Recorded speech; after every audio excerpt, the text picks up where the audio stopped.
Just what are your thoughts just about how this season is broke down and just everything that's happened, that's taking place? Obviously not where anyone envisioned us being right now at 3-6, coming out of training camp. But I do think after Thursday night game, the way we finished that game, the way we came out in the second half, I think Brick had a great message to the team on Monday, just saying, like, look, guys, none of this started the way we wanted to start it, but we still have everything in front of us. Every goal we want to accomplish is still out in front of us, and so it starts with a tough opponent in Arizona this weekend. Joe, what has this last month been like for you emotionally? You guys, the Saleh gets fired and you make a trade, and there's like the losing, and then you have this win the other day. Like, it's been a real roller coaster. Like, what's it been like for you? Yeah, I mean, a lot of ups and downs. Obviously, obviously a five game losing streak is tough.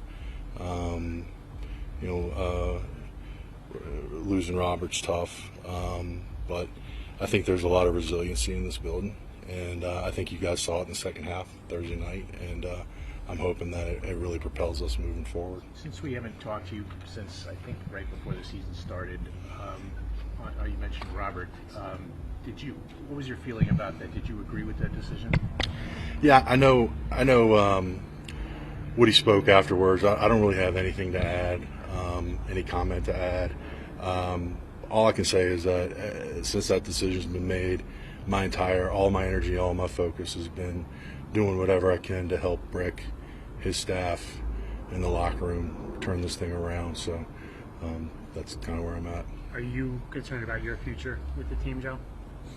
No. I come in here every day. Just want to do whatever I can to help this team reach its goals, gets to its destination, and whatever happens. Have you talked to Woody about your future? Woody and I talk every day. I'm not going to get into details about any of our conversations, but singular focus right now is the Cardinals and trying to improve on this record. Woody made it very clear at the time Robert was let go that it was his decision and his decision only. How do you feel about being excluded from that process? I mean, you're the GM.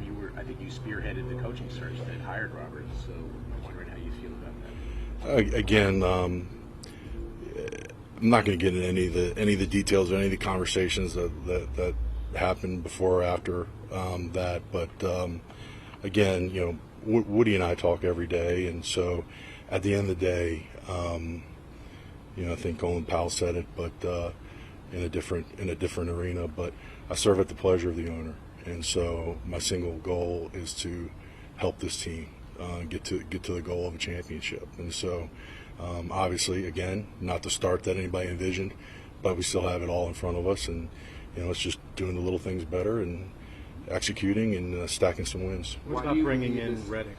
Because you had talked about how you wouldn't negotiate with him until he got in the building, and obviously the deal was done before he got here. How did that all work out? Yeah, I think we we got to the point where however many weeks we were in, and change was made with the agent, and had a great conversation with Drew leading up to that Monday Night Bills game. And then I think there was a lot of conversations that happened in that week to finally get this thing across the finish line. And I think it took a lot of good, open, honest communication. And I think Drew was a big catalyst for that. And I know Woody was involved in that too. And so ultimately, we're excited to have Hassan here. I think you guys see, he had however many pressures he had on Thursday night. That's basically like his second preseason game for him this year. So I think you're only going to see better from Hassan. He's only going to get better as the season goes, and he's going to be an impact player for us on the edge. So why wasn't it? Hasn't been what you wanted, Joe, and then it's been a slow start. Why? Why is it? Why was it so slow out of the gates for you guys? I mean, look, there's a lot of reasons you get to this position. I think a lot of it's the little things. I think, you look at this 5-game losing streak that we've been on. We've had a chance either at the end of the game to win it or end of the half to maybe really open it up on a team. And, we just haven't been able to put it all together and execute and make the plays that need to be made, whether it's red zone or make the kick or, so it's just a lot of things that have led to this point. But again, I focus on the second half of Houston game and all the positives that came out of that game and that half, and with our pass rush and the way we strung 3 unbelievable offensive drives together. And I think you guys got to see what it should look like with 2 elite wide receivers in Garrett and Devontae. And so Aaron's feeling really good, and I think you saw that on Thursday night too. Why didn't it work out for Mike Williams here? What led to the decision to trade him to Pittsburgh ultimately? Yeah, look, Mike's a great teammate, and Mike obviously was battling, coming back from a severe ACL injury, and he did everything he could, and obviously not being part of OTAs, not being able to be part of a majority of training camp, just could never really get that synced up. But this is a great opportunity for him to have a fresh start. And also, it's a move we wouldn't have made had we not felt good about the guys we have in the room. Us acquiring a player like Devontae gives us the flexibility to, if a team wants to be aggressive to acquire a player like Mike, we can do that. And we feel good about having 2 elite receivers, and Allen should come back 100% soon, and great opportunity for young guys like Zay and Corley, and so I think we're really happy with a lot of the depth we have in the room. Joe, you've been talking the last couple of years about this team learning how to win. So why has it kind of not materialized from your standpoint? Yeah, I mean, I think I kind of touched on it earlier. It's just the little things. It's just doing those little things in critical moments, red zone, special teams, just executing those little things consistently and finishing out those close games. And we were able to do that Thursday night, and we need to carry that forward. How surprised are you at Zerline's performance this season? You obviously gave him a contract in the offseason. Yeah, I mean, look, Z was coming off a career year last year, and we all still believe in Z, and obviously struggle with some of the mechanics, and had a little tweak here, and so I think this is a good opportunity for him to kind of hit the reset button, and no one's given up on Zerline coming back here and helping us win games and possibly win a championship. So I think this is a great opportunity for him to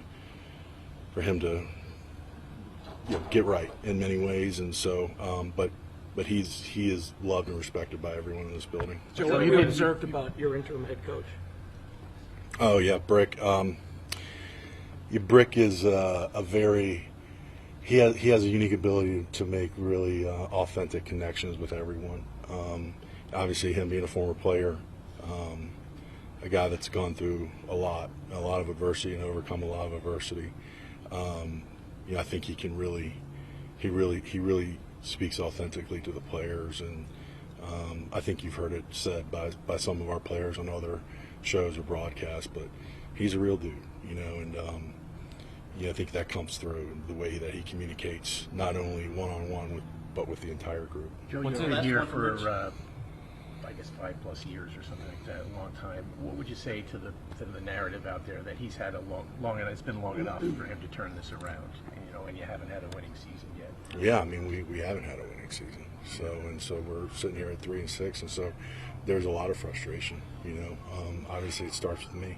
So I can look back and there's quite a few things that I could have done better. Obviously, when a situation happens like happened 4 weeks ago, you have a lot of self-reflective moments on the things that you could have done better to make that to keep that from happening. So, but we got an opportunity. We got an opportunity here at these last stretch games to change that narrative.